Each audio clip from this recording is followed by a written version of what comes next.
Just for the record, they were you're flat overly calling aggressive. them a murderer. Is that what you're saying? I'm saying that they look like they murdered those people in cold blood in broad daylight. They murdered her. Is that right? Hey, I'll say it. It looked like those agents murdered those innocent American citizens in our streets. And there's a way to do immigration enforcement without all of this chaos, without all of this violence. Welcome to Political Crossfire, where we break down the fiercest political debates and examine the facts behind the headlines. MAGA butt licker Scott Jennings is back at Abby Phillip CNN table, and this time, the fight over ICE, immigration enforcement, masked federal agents, and the Trump administration gets seriously heated. Bakari Sellers, Sarah Matthews, and Josh Rogin push back hard as Jennings defends ICE and the broader MAGA line on law enforcement. The panel quickly erupts over use of force, accountability, body cameras, and whether federal agents have crossed the line. And wait until you hear what happens when the word murder enters the debate. Before we jump in, please do me a favor and subscribe to Political Crossfire. Now, let's get into this explosive CNN MAGA debate. Dramatic new video shows a federal agent pointing a gun in a woman's face after he claimed she tried to run him over. The encounter happened on Monday in Northern Virginia as Carolina Molina, an American citizen and a licensed counselor, was visiting immigration lawyers. Molina says she saw agents walking two Latino men in handcuffs towards an unmarked vehicle, leading to this confrontation. Yeah, you recorded us. You almost ran us over. I didn't almost You run almost ran us over. You're Stop so playing. full of Stop playing. You are full of You're not funny. You're not funny. I will arrest you. Keep it up. I'm a legal Keep citizen. it up. I don't care. Oh my goodness. We have to try to lock you up. Okay. For what? The one that tried to run us over. Run you over when? I got recording. I got dash cam. That's a lie. As DHS faces criticism over its use of force and its credibility, ICE now plans to spend $20 million on gloves that can deliver electric shocks to compel compliance. Josh, this is near where you live.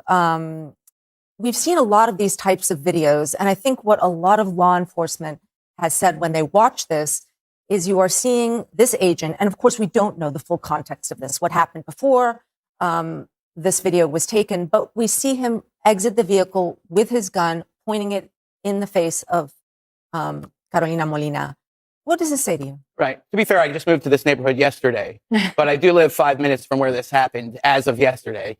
And a lot of things went wrong there. He's pointing a gun at someone's face. He clearly is threatening the person. The justification that he used was, you tried to run me over, was the exact same justification that ICE agents used, in that case falsely, before they shot Renee Good to death in Minnesota. So that's not an idle threat. That's not a random thing to say, you were about to run me over. That's clearly a threat against this driver. And that's scary. That's thuggish. That's, in my view, un-American. And, there are a lot of societies where they have mass secret police that point guns in people's faces, despite the fact they've done nothing unlawful. And that's not how this country was designed. And I don't think that's how this country will end up. But that video shows that actually the truth will win out. I think there's plenty of video to show that what the ICE agent was saying was not true.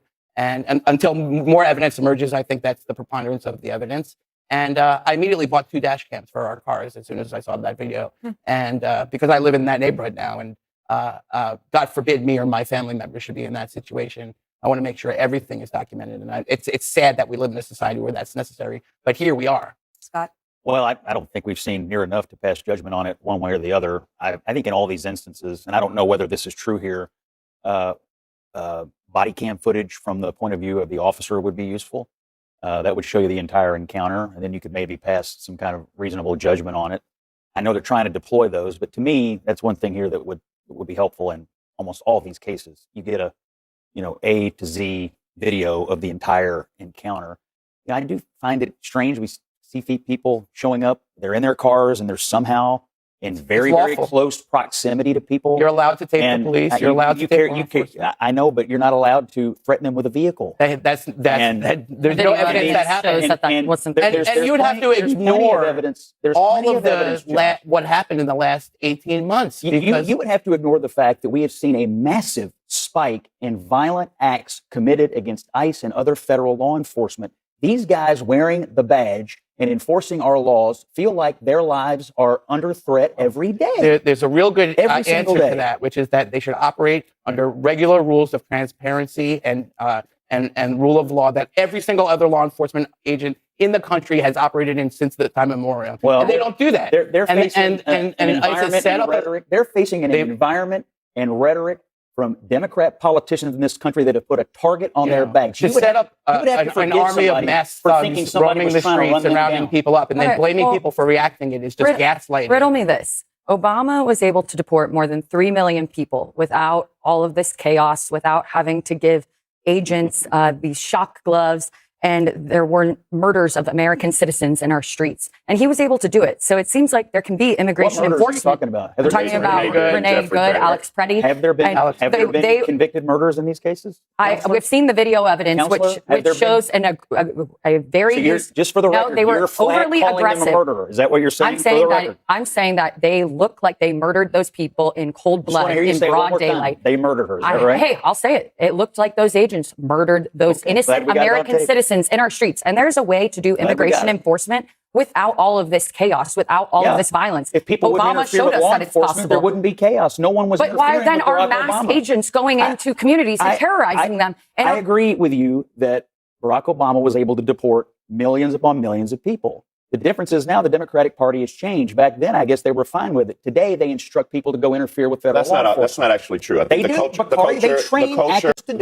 culture of ICE has changed exponentially. Yes, because we're not training them adequately. We're not even training them adequately, and now we're going to give them a new weapon and give them shock gloves? What could go wrong? The culture has changed simply because we're seeing mothers being separated from their children.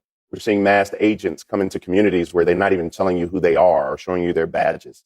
You're talking about people being run over by cars. And what you're seeing ICE agents actually put themselves in the line of danger. And if you talk to the Seth Stoutons or the Jeffrey Alperts or these experts in law enforcement training, et cetera, they will tell you that a law enforcement officer should never put themselves in the line of danger. When you're talking about Preddy and you're talking about Renee Good, were they murdered? The answer is yes. The fact is they were murdered in the street. And, the answer that we probably cannot agree on is, what was it? Malice aforethought, all those things. But we can probably agree that they should still be alive today. And we can probably agree that whatever crime they committed was not a death penalty crime, if in fact they committed a crime at all. The culture of ICE has changed. And the problem is ICE has no leadership. I don't blame those officers on the street. I blame the fact that there is absolutely no leadership at ICE, no one who has the fortitude to make sure that you have a culture, rules in place. And then if we want to talk about policy, we could talk about qualified immunity and how that's run amok. So you have officers doing the BS that these officers are doing. You know what that officer did? That officer escalated the situation. That's what that was.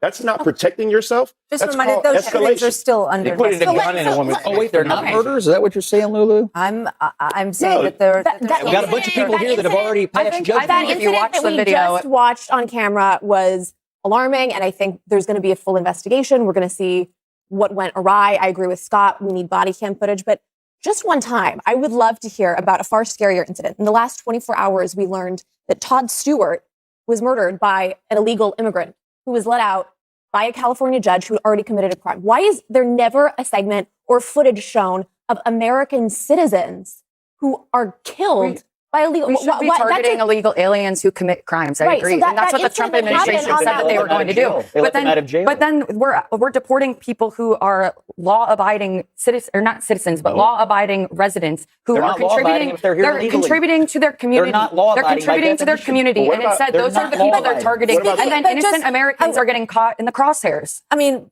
there's two things here. First of all, there is a credibility gap with ICE. I mean, we have seen the government and ICE themselves and the agents say that things have happened that are then shown not to have happened. We have seen that in many, many instances. I mean, look here. A man shot by ICE agent in Minneapolis was charged with aggravating assault. And then, of course, that didn't turn out to be the case. There was that other case the shovel case. You're talking about the shovel case. It wasn't just the shovel case. There are ones over and over and over again. And it seems that there is a tactic where some of these officers, some of these agents are saying things that are not true. And the Trump administration is backing them up before there is any evidence to the contrary. And so what we see in polling now is that something that the president was very, very, very strong on. People supported his immigration objectives.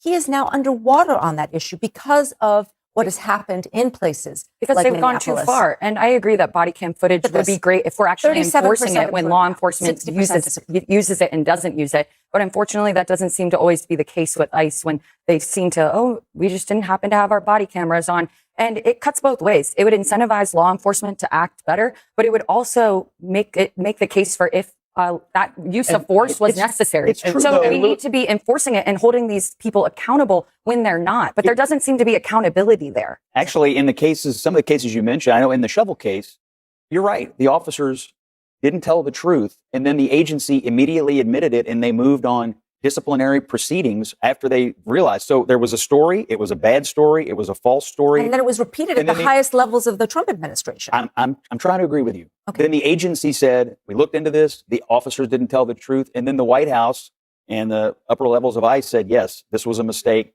And we're moving on them on disciplinary. That's what they should have done. Has the White House ever apologized for calling Alex Preddy a domestic terrorist? They're having hundreds of thousands of interactions across the country. It is unreasonable to assume that 100% of them are going to go smoothly and swimmingly. And it's also unreasonable to assume that the police are at fault in every single one. But that seems to be what we do around here. I mean, everybody knows that the White House, though, prematurely call him a domestic terrorist.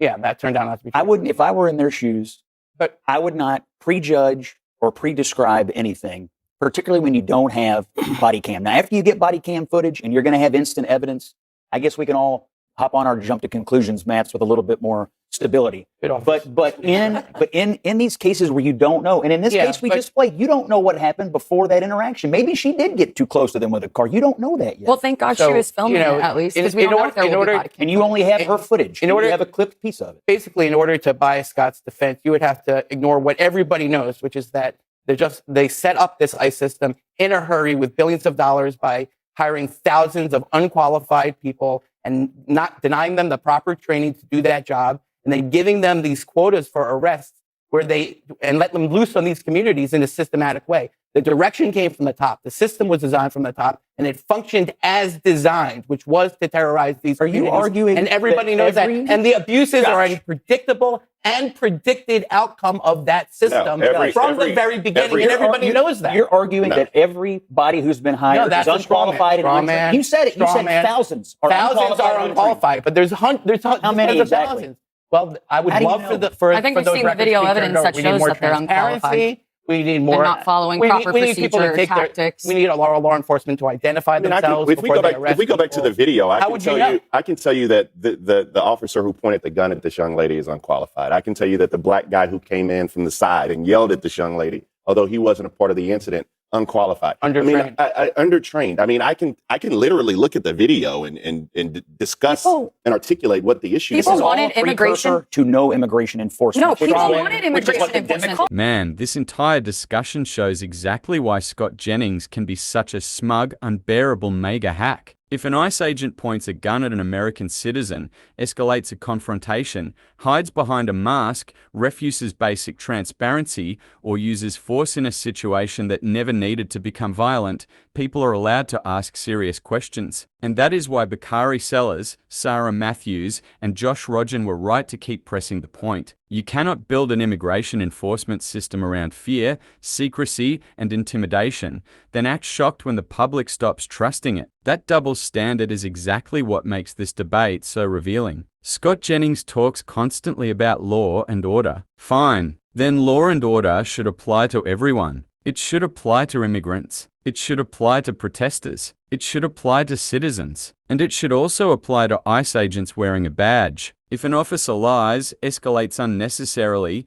uses excessive force, or hides behind anonymity, there should be consequences. That should not be controversial. And the masks matter too. If these agents are acting lawfully, professionally, and within the rules, Why should the public have to interact with unidentified officers whose faces are covered? That protects the public. It also protects good officers from false accusations. Transparency works both ways, because once a political commentator reaches the point where every action by one side is automatically justified, while every criticism is treated as partisan hysteria, the discussion stops being about facts. It becomes propaganda. That is why this panel mattered. That is a completely reasonable position. You can support immigration enforcement and still demand professionalism. You can support border security and still oppose masked agents terrorizing communities. You can support deporting violent criminals and still believe that American citizens should not have guns pointed in their faces without clear justification. Those ideas are not contradictory. They are what a functioning democracy should require. And if Democrats ever get the opportunity to reform ICE,